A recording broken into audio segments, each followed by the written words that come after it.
Alors... Et non, il y avait rien dedans, c'était un prank. C'est pas vrai! Le fou rire. Bonjour à tous, j'espère que tout le monde va bien même si c'est un peu impossible. Merci beaucoup pour vos retours sur la première partie du documentaire sur Damso. 200 000 vues en 35 jours. Voilà, c'est monstrueux. Merci à tous. La dernière fois que je me filmais, on était 58 000. Là, on a dépassé les 80K. Donc c'est complètement fou, ça n'a aucun sens. Je vous aime, donc merci à tous pour votre soutien. Mais surtout merci à moi, parce que ma détermination avait raison. En un mois, on est passé de 200 abonnés à plus de 1000. D'ailleurs, venez sur Insta, là-bas aussi on est de plus en plus. Là récemment, j'ai publié mon top 20 des chansons de 2022, donc venez me dire si j'ai des goûts catastrophiques ou pas. Je suis debout quand il se couche, je suis debout quand le soleil se lève. J'ai passé 10 jours à faire cette merde. Bon alors, j'ai lu vos messages, vos commentaires. J'ai senti votre désarroi, les Français, par rapport à l'attente de cette partie 2 du documentaire sur Damso, mais... Premièrement, je n'ai pas à me justifier. Deuxièmement, j'ai quand même envie de le faire. Voilà, ça me fait plaisir. Je vais me justifier. Et je vais vous la faire courte, vous inquiétez pas. Il y a 3 raisons. La première, c'est que j'avais besoin de souffler un peu, tout simplement. Voilà. Petit détail, j'ai dormi 3 heures cette nuit. Donc voilà, là je suis dans une dimension parallèle. Je sais même pas ce que je fais là. Donc, j'ai été faire les courses ce matin. Hop.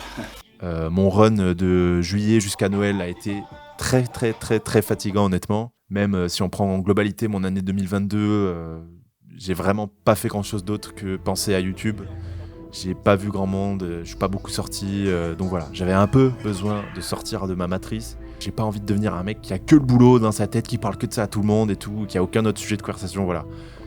Je déteste les gens comme ça, donc voilà, je veux pas devenir cette personne. Non, en vrai, je suis très content d'avoir charbonné. C'est normal, en fait, j'avais la fin du chômage qui pointait le bout de son nez fin 2022, donc j'ai tout donné, et c'est normal, et je suis très content d'avoir fait.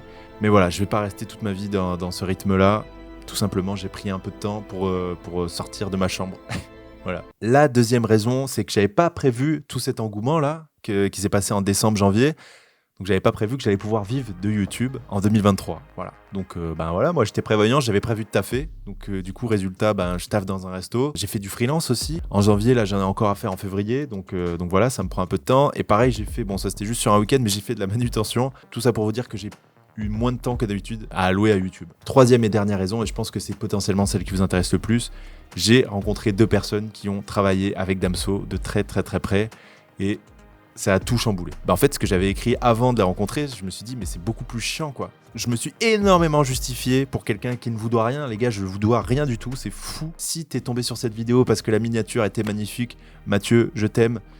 Sache qu'il y a une première partie où je raconte en gros toute la vie de Damso, de sa naissance jusqu'à la sortie de Batterie Faible, au moment où il commence à percer. Les guerres civiles qu'il a vécues au Congo, l'époque des pillages aussi, ensuite ses premiers pas dans la musique, le moment où il a été SDF vers 2013-2014, les embrouilles avec sa famille, bref voilà. Je raconte un peu tout son parcours de vie. Et dans cette partie, on va parler de la suite. Je vais essayer de vous raconter comment il a réussi à sortir cet album magnifique, mais surtout, je vais vous raconter pourquoi c'était inévitablement le début de la fin avec Booba. Vous allez voir, ça va être pas mal.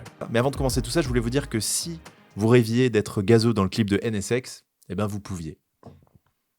Enfin, vous pouvez juste fumer le même CBD.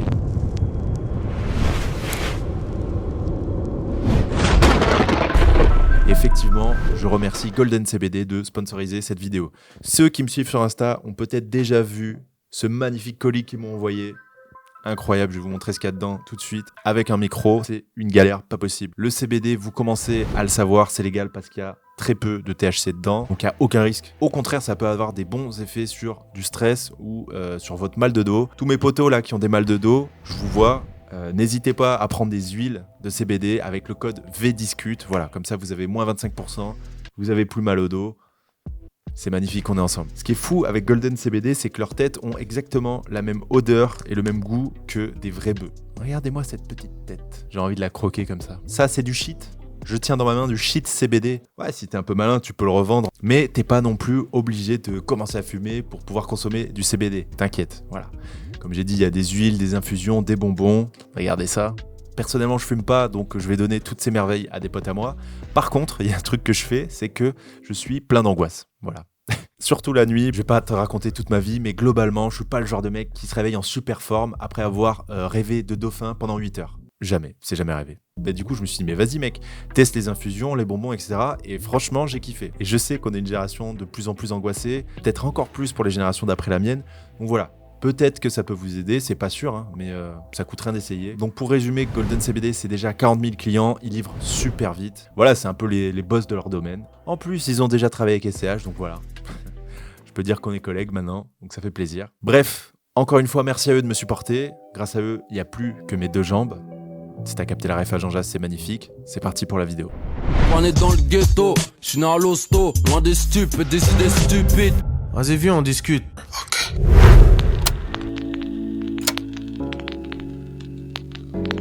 Pour la première partie, j'avais eu la chance de m'entretenir au téléphone avec le motif. Pour celui-ci, 2 réalisateurs m'ont raconté leur histoire avec Damso. Ils ont tourné 3 clips avec lui, celui d'Amnésie d'abord, et 2 autres qui ne sont jamais sortis. Attention, ça risque d'être croustillant. Petit message pour les médias, les comptes TikTok qui vont reprendre toutes ces infos.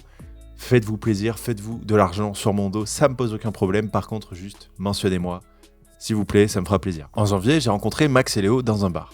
Aujourd'hui, ils taffent séparément, mais à l'époque, ils réalisaient tout ensemble. C'était un duo. En 2016, ils sont jeunes, ils sont euphoriques et c'est un peu le début de leur carrière. L'histoire avec Damso raconte aussi un peu leur histoire fulgurante dans le monde du clip, avant une chute brutale. Pour l'anecdote, un de ces 2 mecs-là s'appelle Léo Bijaoui et il a fait le même master que moi à 4 ans d'écart, 4 ans avant en gros. Et ça, bon, je l'ai pas vraiment dit quand on s'est vu, mais en fait, c'était mon modèle à suivre quand je faisais mes études parce que c'était le seul qui avait un peu percé dans le monde de la réal et qui avait fait mon école, en gros. Et d'ailleurs, c'est lui qui co-réalisait les Space Freestyle sur la chaîne du Règlement. Voilà, comme quoi, le monde n'est pas que méchant.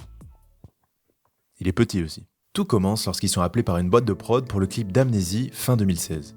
Ils ne connaissaient pas Damso, mais acceptent après avoir pris une claque en écoutant le morceau. Eux ne sont pas au courant, mais maintenant on sait que Damso n'avait pas voulu sortir le morceau, ni le clip, et encore moins jouer dedans.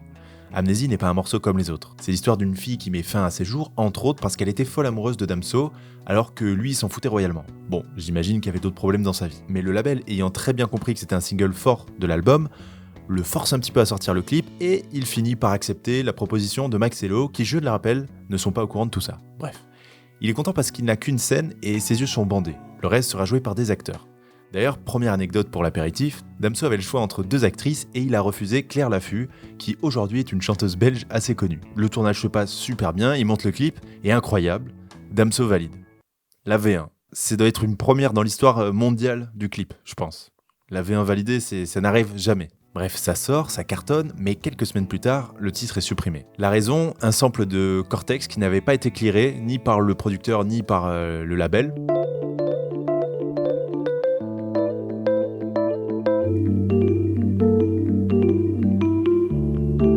D'ailleurs, j'ai lu dans le classique magazine Mosaïque, le numéro 1, que en réalité Cortex s'était fait voler un tas de samples par toute la planète rap aux États-Unis notamment, et qu'en fait il était en chasse pour récupérer ses droits, même s'il a 75 ans. Il s'est dit, ah ouais, les rappeurs ils sont tous en train de me voler, ils se font énormément d'argent sur mon dos, ben on va voir. Et du coup c'est pour ça qu'il est autant vénère par rapport à Amnésie.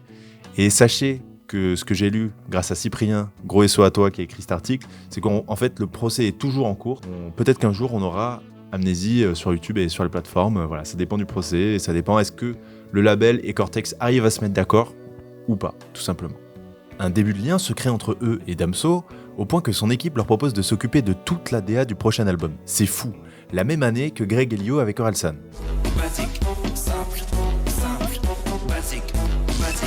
Mais première alerte, le label leur dit « on vous veut vous, mais sans la boîte de prod avec laquelle vous bossiez ». Et donc HK Corp, la fameuse boîte de prod, est évincée du projet alors que c'est eux qui les avaient mis en contact avec le label de Damso. Évidemment, ils se font incendier par les chefs d'HK Corp, mais ils n'ont pas vraiment le choix, eux. C'est l'opportunité d'une vie, tu peux pas refuser ça, tu peux pas refuser la DA entière de Ipséité, c'est impossible. Parce que ça comprend 3-4 clips peut-être, la photo, enfin c'est le meilleur tremplin de ta vie. Je veux dire, évidemment que tu acceptes. Et pourtant, c'était le premier signe d'une future catastrophe.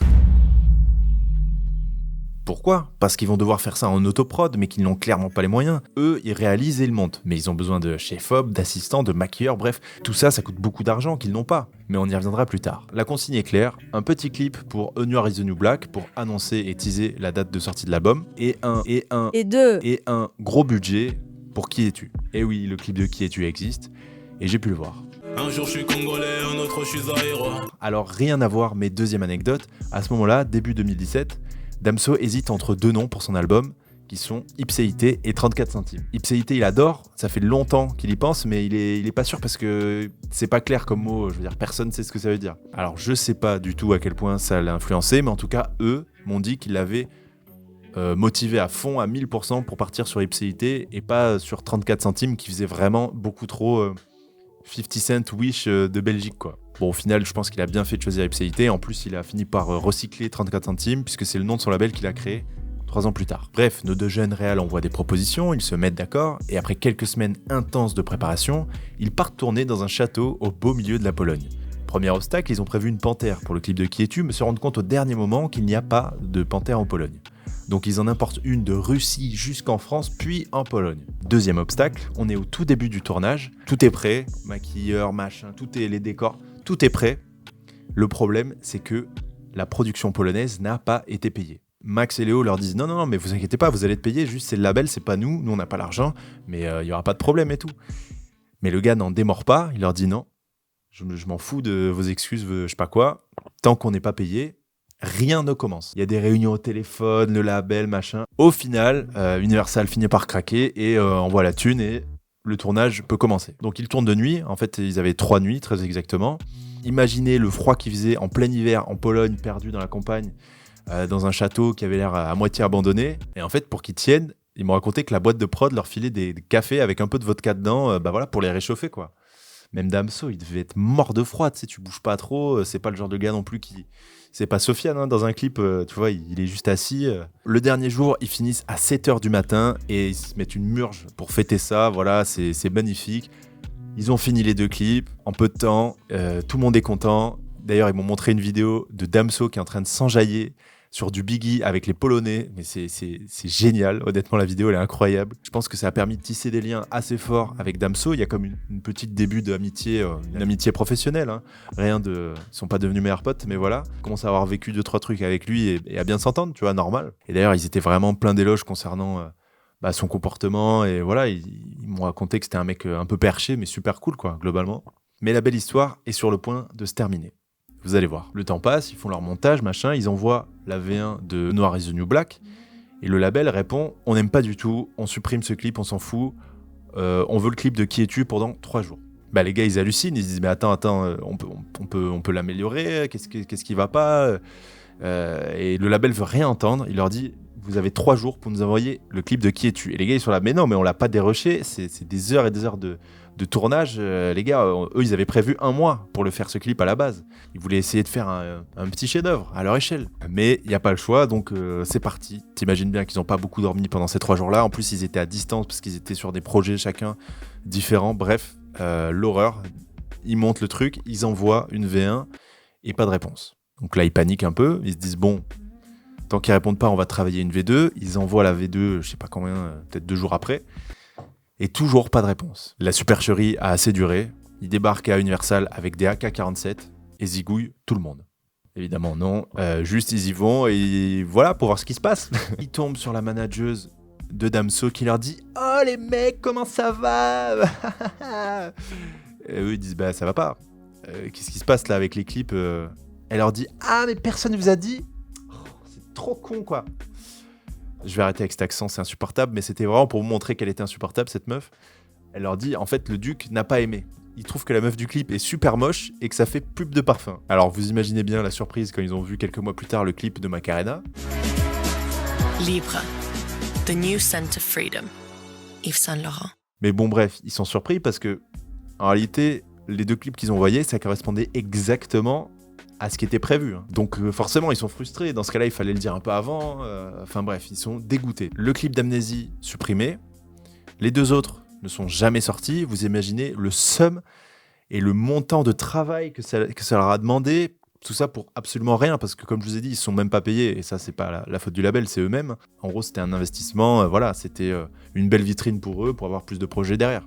Ce qui est normal. Tous les mecs qui font des gros clips font ça. Perdent de l'argent dans le rap. C'est connu que dans le rap, ça paye pas bien de toute façon. Bref, je digresse. Forcément, vu qu'ils s'étaient bien marrés avec Damso, ils tentent par tous les moyens, Insta, les mails, machin, de joindre Damso.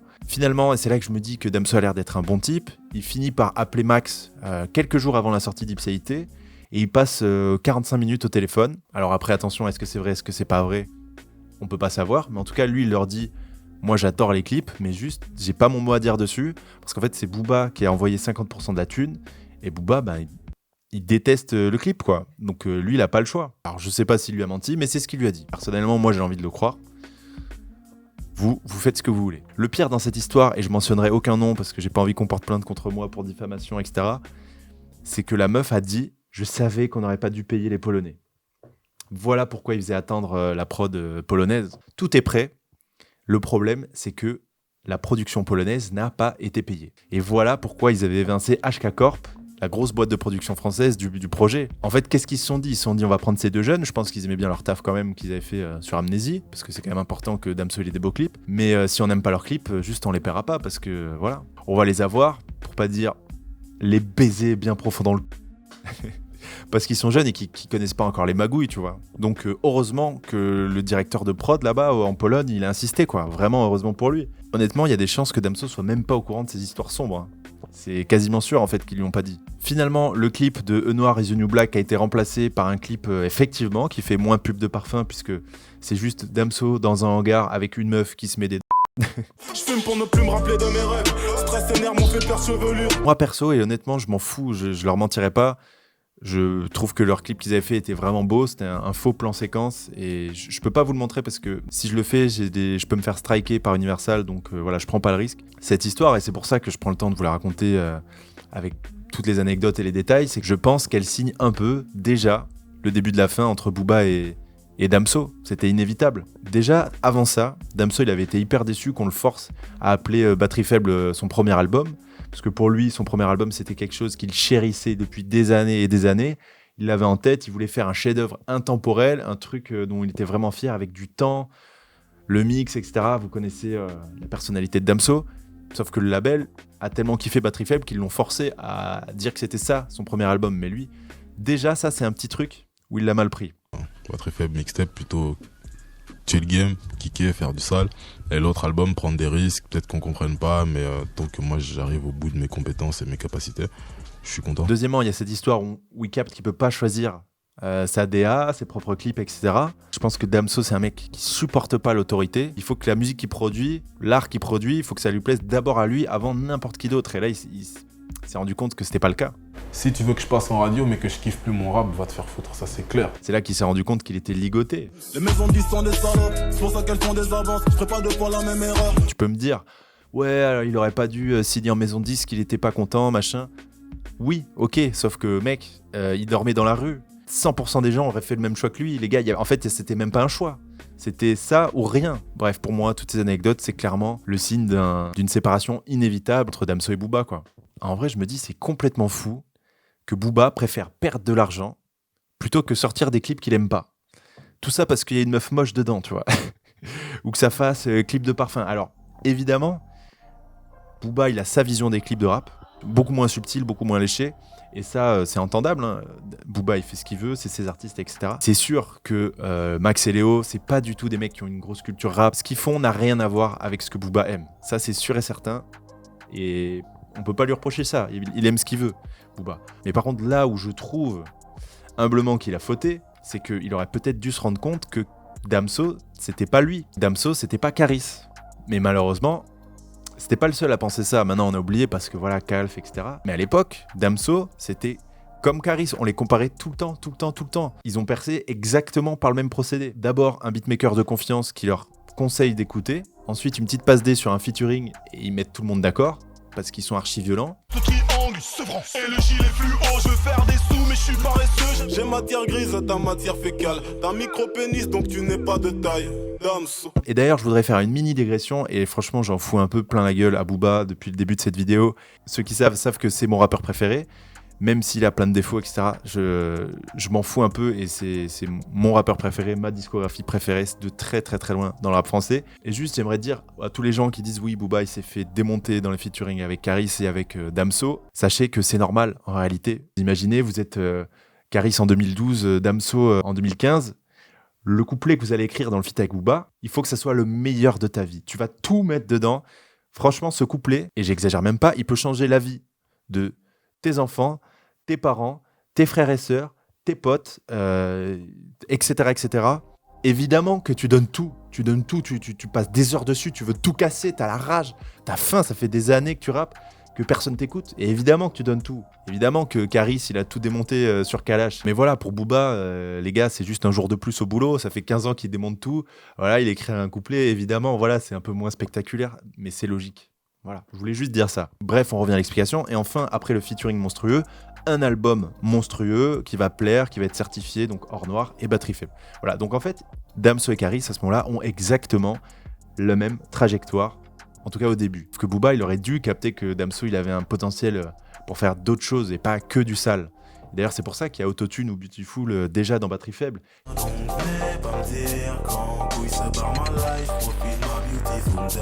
Il n'y a pas de son comme ça dans Hors Noir, pas du tout, c'est que du sale, voilà. Au fond de lui, Damso sait très bien qu'il va se différencier et qu'il va faire autre chose. Alors j'ai une autre théorie, peut-être que je vais un peu loin, vous me direz dans les commentaires, mais je pense que Booba, lui, il a quand même un peu intérêt à ce que tu restes dans son créneau. Si tu restes là-dedans, au final, tu vas quand même rester son petit toute ta vie. C'est ce qui s'est passé avec Caris, c'est ce qui se passe avec SDM, c'est ce qui se passe même avec C-Boy à l'ancienne. Tu ne peux pas dépasser Booba si tu fais la même chose que lui. Parce que Booba, c'est le meilleur dans ce qu'il fait. Même si, attention, Hors Noir, c'est potentiellement un meilleur album que des albums de Booba, évidemment. Mais, je veux dire, sur le long terme et sur la carrière. Sauf que Damso, contrairement à Caris, par exemple, il a beaucoup d'autres influences que le rap sale. Il a écouté toute sa vie du jazz, de la variété française, du Mylène Farmer, de la rumba congolaise à fond, etc. Alors que si tu fais quelque chose de différent, et c'est ce que va faire Damso avec Ipséité, là tu peux surpasser Booba. Bref, revenons quelques instants avant toutes ces histoires.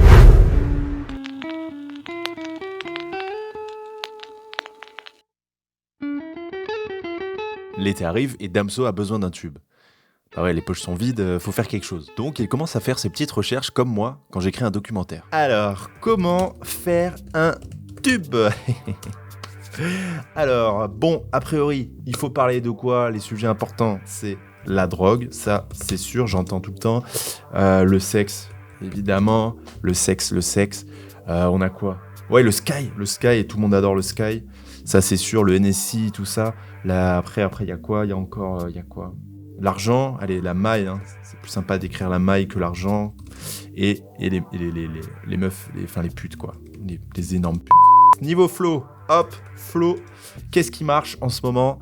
Migos, hein, de toute façon, il n'y a que ça qui marche. De toute façon, Migos, c'est un super rappeur au culot. Damso tente de faire un tube en expliquant comment en faire un.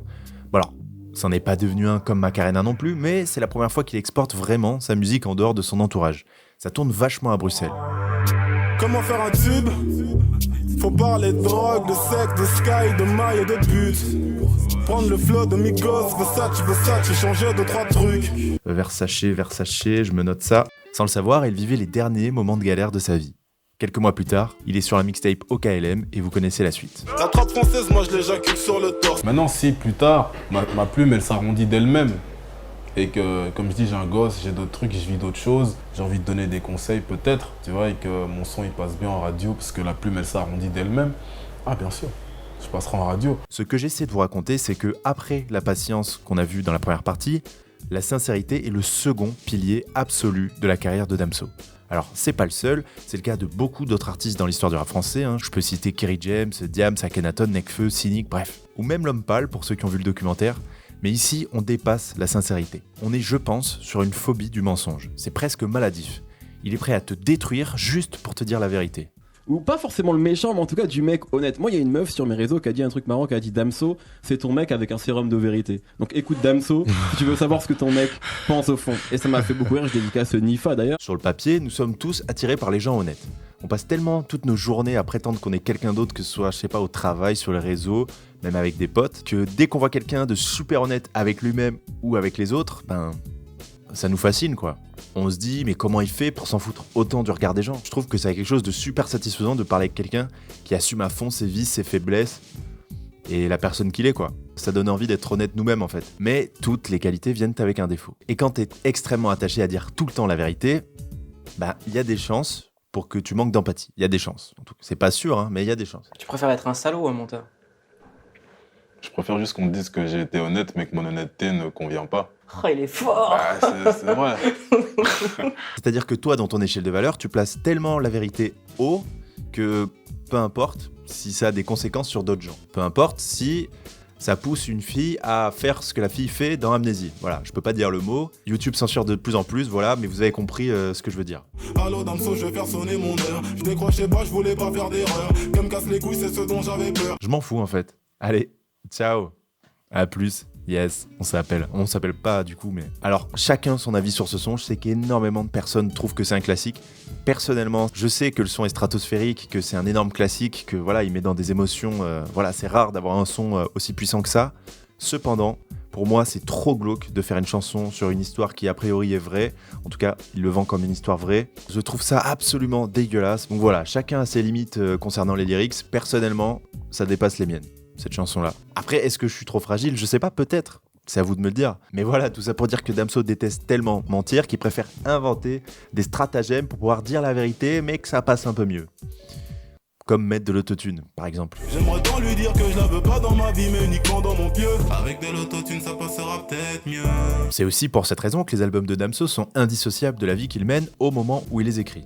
Pourquoi Une âme sur deux est aussi crade ? C'est parce qu'il avait écrit en 2013, 4 ans avant la sortie d'Ipséité, à une époque où il était complètement matrixé par les storytelling sordides à la This Is La Peste. En gros, on a eu 3 arcs dans la carrière de Damso. L'arc crade rigolo avec salle d'attente et batterie faible, l'arc mainstream début du succès avec Ipséité et Lithopédion, puis dernièrement l'arc Calf où il en a plus rien à foutre des codes, il est apaisé, il a enfin accepté le succès et il est indépendant. Wow, calmez-vous tous, petit point, Road to Nancy. Bon alors, il y a plus d'abonnés sur cette chaîne YouTube que d'habitants à Béziers ou Pau, et c'est magnifique parce que j'adore le sud. On est en train, vous et moi, de rentrer doucement dans le top 60 des plus grandes villes de France et c'est magnifique. Pourquoi Nancy ? Pour ceux qui n'ont toujours pas suivi, vous êtes en retard, c'est pas grave, parce que Nancy, c'est la première ville avec 100 000 habitants. Donc voilà, au lieu de dire Road to 100K comme tout le monde, je fais mon intéressant, j'ai inventé un truc, Road to Nancy, voilà, ça me fait marrer. Pas toi, c'est pas grave. Bref, on a fait un saut de 30 villes là dans le classement depuis les dernières vidéos, donc c'est magnifique. Je commence à avoir une idée pour la vidéo des 100 000 abonnés. Mario Roudil, j'espère que t'es prêt. Continuez à vous abonner, le combat continue, comme dirait Kerry James. Bon, maintenant que je vous ai raconté des petites anecdotes croustillantes sur le début de la fin entre Damso et Booba, je pense qu'il est l'heure de raconter l'expansion fulgurante de Damso. Et est-ce que t'avais aussi cette volonté-là de surprendre les gens ? Moi, j'ai été surpris au début. Je voulais me surprendre moi-même en fait. Je voulais arriver à un stade où je peux plus aller plus loin.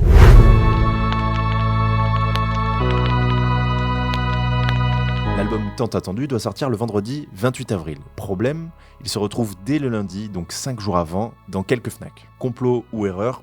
On ne saura jamais. Du coup, évidemment, l'album se propage sur internet, les liens fusent, voilà. L'album est complètement leaké dès le lundi, mardi quoi. Petite question pour les plus jeunes d'entre vous, ou ceux qui ne vont jamais sur Twitter. Est-ce que vous saviez que Billy / Rebeudeter était connu grâce à Ipséité ? Je vous jure que c'est vrai. Sans cet album, on n'aurait probablement jamais eu ce duo.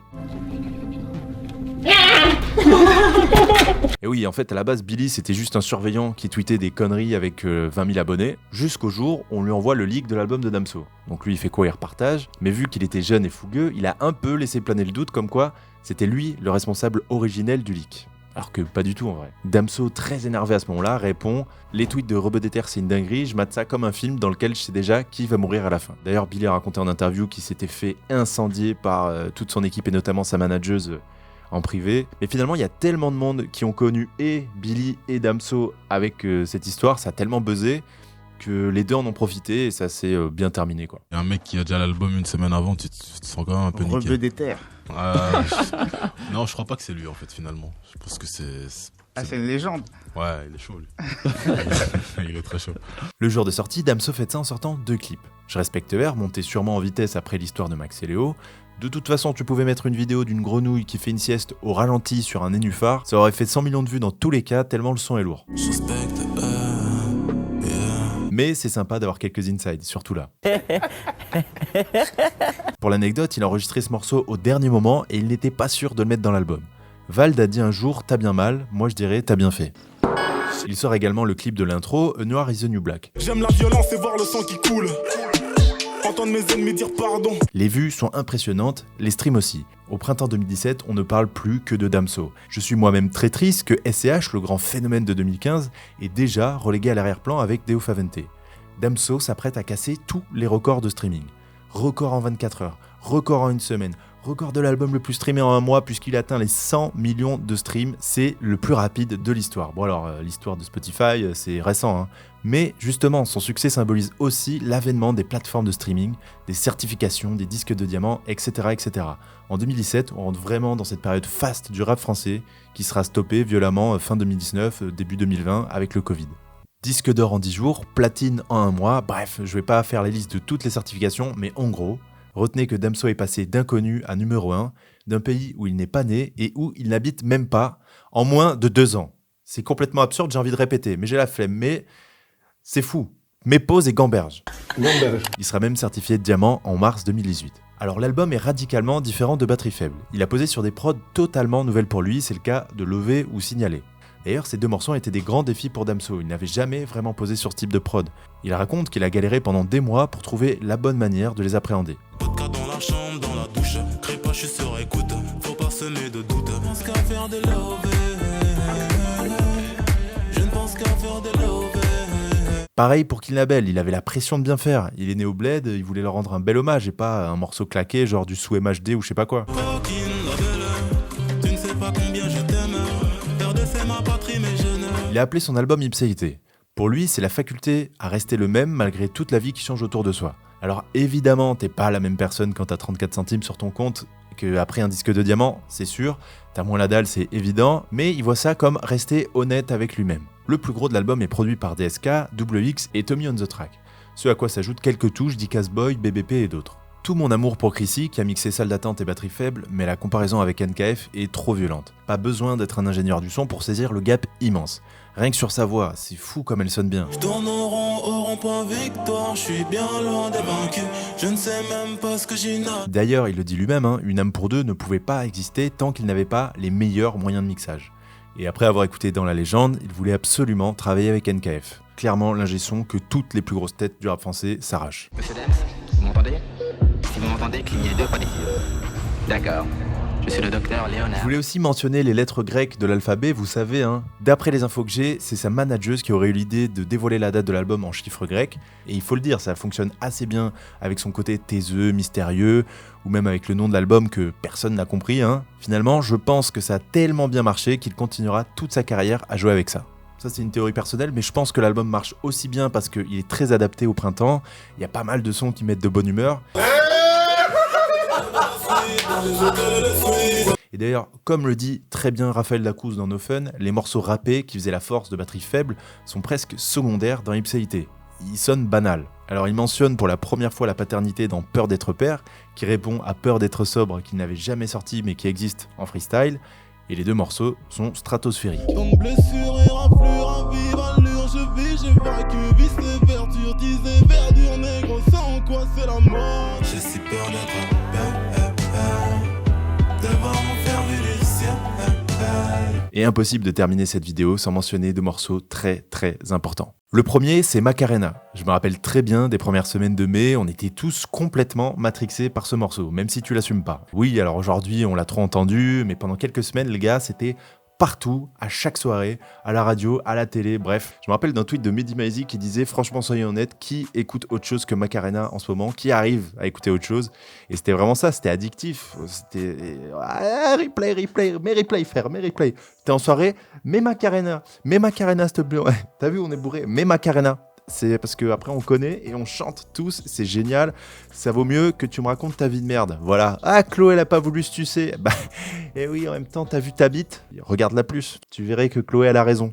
D'ailleurs, son équipe ne s'attendait pas du tout à un tel succès et réagit en clippant le morceau assez vite. J'ai vu sur Genius que l'idée du mec sur le bateau était une ref au film Plein Soleil avec Alain Delon. Alors si je peux donner un tip là, mauvaise idée de prendre le bateau avec ta femme quand le matelot c'est Alain Delon. Voilà. Et qu'on est en 1960, évidemment. C'est quand même 2 indices. L'amour, ça peut être solide, hein, je dis pas, mais voilà, il y a des limites. Alors sachez que c'est complètement un hasard, mais avant-hier, j'ai écouté le podcast BPM sur Bouscapé avec Raphaël Dacruz, et en fait, il discute avec un des 2 membres de WX qui lui raconte la jeunesse de la prod de Macarena. Lui, à la base, il s'en foutait complètement de Damso. En fait, il a envoyé cette prod à Damso parce que son petit frère était complètement matrixé par Batterie Faible. Un jour, il finit par avoir l'adresse de Damso, mais il en fait rien, et son petit frère continue à lui faire sa propagande et tout. Il finit par lui envoyer. Damso tique tout de suite sur cette prod-là. Et voilà quoi, ça a donné Macarena. Et deuxième anecdote sur ce morceau, lui il pensait que Damso ferait un truc un peu à la Young Thug, plein d'autotune, un peu bordélique et tout. Il était dégoûté à la première écoute, genre quand il a écouté le morceau avec la mélo et tout, il s'est dit mais non mais ça va pas du tout, enfin c'est pas du tout ce qu'il avait en tête. Finalement c'est sûrement le morceau qui a changé sa vie, donc comme quoi. Et il y a des petits frères, je sais pas. Enfin, Damso finira l'arc ipséité avec la sortie du clip de Mosaïque Solitaire en mars 2018. Rapper c'est ce que je sais faire de mieux, casser la gueule des racistes aussi. Pour la première fois, tu sens qu'ils ont eu le temps, le visuel est somptueux et rend un bel hommage à un des plus grands morceaux de sa carrière. No cap, bro.